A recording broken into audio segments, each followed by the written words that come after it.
There's a saying about Texas that rings true. Unlike the rest of the country, there are only two seasons, football season and spring football.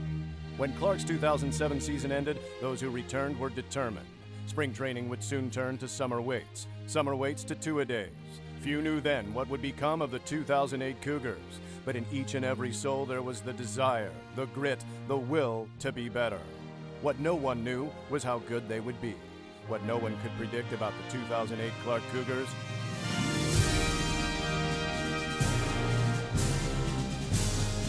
that they would be the best ever.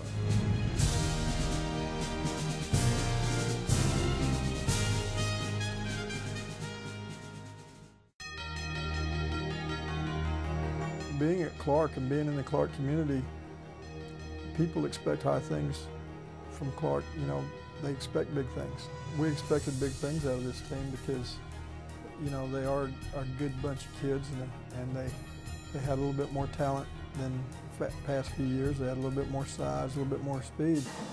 The traditional start to the season against the Churchill Chargers proved to be an early test for the number 8 ranked team in San Antonio.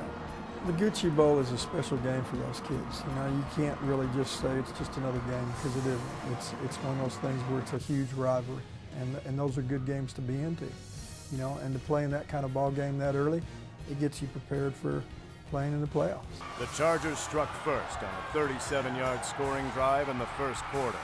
But what would become the identity of the Clark offense the rest of the season? Hayden Greenbauer and Jock Tillman, protected by a massive offensive line, pounded the ball for 74 yards and took 6 minutes off the clock for the first touchdown of the season. Churchill would end the half ahead by a field goal, but each time they scored, Clark battled back, including an 80-yard TD by Tillman. When we played Churchill, Churchill had an outstanding team. You know, what happened to them was they suffered a bunch of injuries. But when we played them, we played a very good team. And we played close, and you know, we played through adversity. We were down at some points, and you could see the team just building right from then. The win against Churchill was the first opening season victory in 4 years.